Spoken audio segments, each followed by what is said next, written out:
What is up, YouTube? Welcome to today's video where I'm gonna go over one of the most overpowered techs I've kind of seen in Path of Exile in a while, and a tech that will probably get around a lot of the mastery nerfs, a lot of the skill nerfs for specific skills. And it is a very interesting way of doing things in regards to having permanent adrenaline and permanent onslaught. Well, for permanent onslaught, you need to be near the duelist area of the tree. But as long as you can get an attack mastery, you will be able to get permanent adrenaline with very little investment. And this is something that a lot of people are kind of probably looking forward to. We saw a lot of early game leveling nerfs, and adrenaline is extremely powerful. So let's get straight into it and see what exactly happened in 3.21. So like I said, lots of nerfs in 3.21, a lot more than a lot of people expected, in the sense that GGG said that most of it will be small nerfs and it wouldn't be that many nerfs. However, there were a lot of nerfs.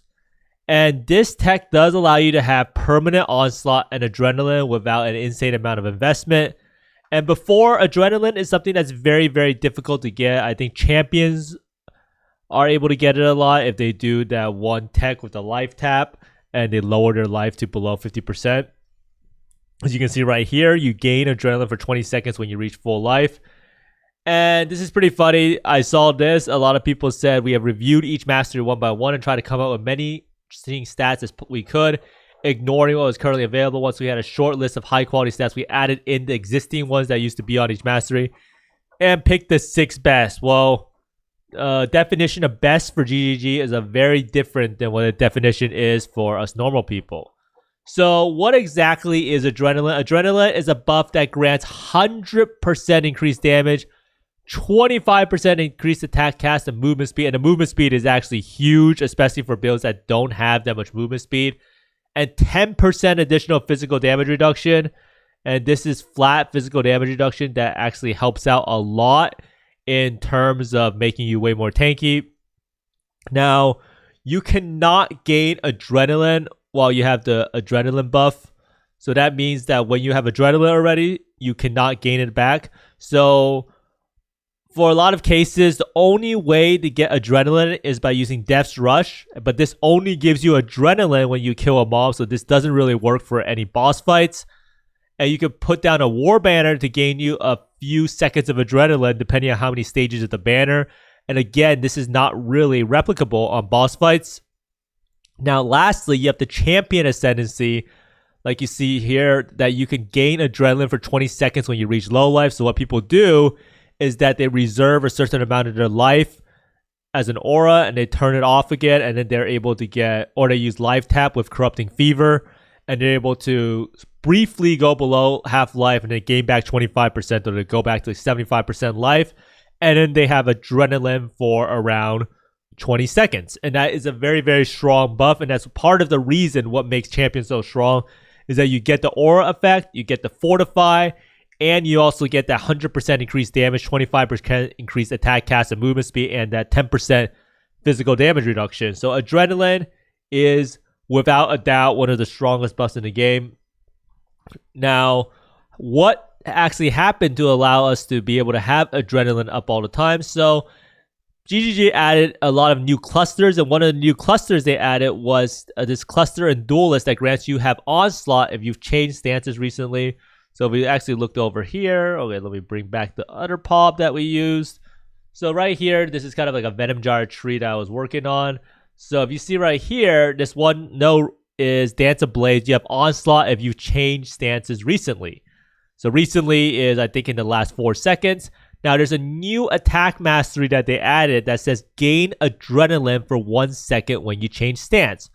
So theoretically, if you change stances every second, you will be able to have permanent onslaught and permanent adrenaline. Now here are some of the other attack masteries that they added. Monsters cannot block your attacks is pretty good. 5% increased attack speed per enemy in close range. Nearby enemies are intimidated while you have rage. Super strong in allowing us to get intimidated as long as we have some sorts of rage regeneration. And then this one is strike skills target one additional nearby enemy. So how do we actually lower the cooldown of the stance swap? So if you can see right here, if you put in Blood and Sand or Flesh and Stone, you're granted the ability to swap your stances. So right here, I'm using this example. I can't do this just yet. So you can see right here, I put in Blood and Sand, and then you can see there's a cooldown time of 1.64 seconds.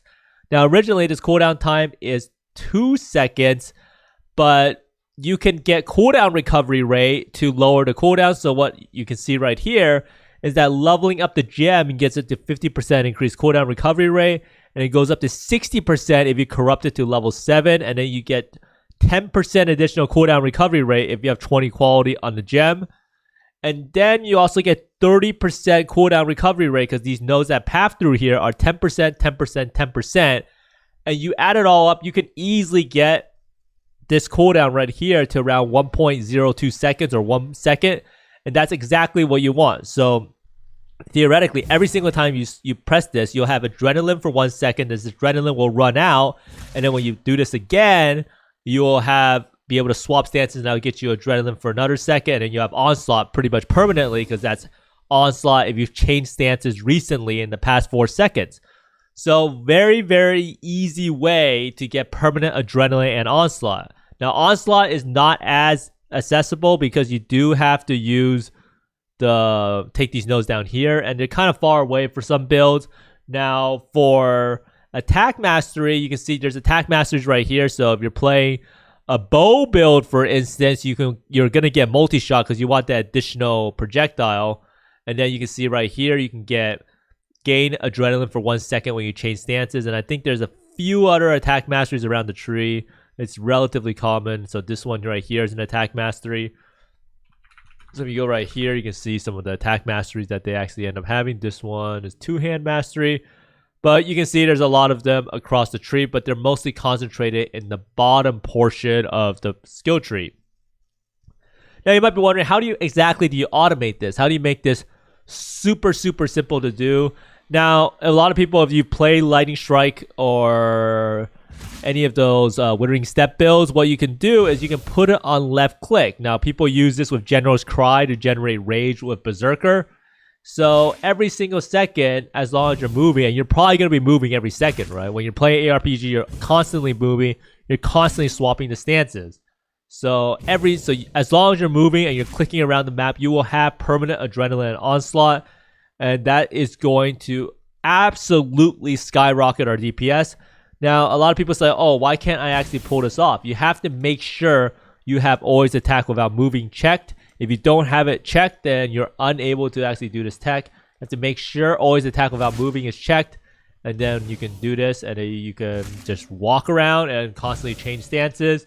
Now, as you may hear, there is a very, very annoying sound. Like, it's not very fun to hear this over and over again. But it is what it is, and it's just a small price to pay for adrenaline. Well, it's not really a small price to pay, because I do think if I listened to this for the whole league, trying to get adrenaline over and over again, I would probably lose my mind. But we'll see. Maybe there's an invisible skill effect that could get rid of the noise. Let me know down in the comments below if you know of any sort of tech that could help me not hear the noise when you swap stances. Now, something else to keep in mind is that this could be even more overpowered in the sense that you could actually be a champion. And if you look right here, this node makes it so you can recover 25% of life when you gain adrenaline. So if you are on low life already and you use like Petrified Blood, that means every single second you can gain 25% of your life back. And every single second you can also remove all of your ailments and burning. So in reality, you could potentially get Intimidate on this node, recover 25% of your life every second, and you could also remove all of your ailments, making you kind of ailment immune for this build. Now, overall, I also think that Adrenaline is a completely game-changing buff. If you have access to the attack mastery and you can spare 10% aura, because that's how much the reservation cost is for Blood and Sand, 10%, then you will gain access to a lot of damage. I do think that bow builds will actually benefit from this greatly, purely because most bow builds are going to go over here and get multi-shot to get that additional projectile, so they'll have an easy access to the attack mastery. And at that point, they're probably going to run Blood and Sand And Blood and Sand also gives you projectile speed if you use the alternate quality. And you don't really have anything else to put on left click. And having that Adrenaline, having that extra 25% movement speed, having that 100% increased damage, and most importantly, that 10% physical damage reduction is going to be a huge benefit to bow builds. And I do think that this buff alone for Adrenaline should greatly offset a lot of the changes for early game. So for instance, for my Venom Jar build, I'm going to go down here right away. I'm going to get Precise Technique, get Ambidexterity, pick up this node, and then have Adrenaline on demand early on. It's not going to be permanent early game, but it's going to be a decent amount of uptime purely because you don't have the cooldown recovery from leveling up Blood and Sand. But let me know down in the comments below if you think this little bit of a technique should be fixed, and if there's any way to get rid of that nasty noise when you swap the stances. And let me know down in the comments below if you have any other ways of making this tech even better. But thanks for watching, everyone. I hope you find more Mirrors, Divines, and Mage Bloods and Adrenalines than me, and see you next time. Bye.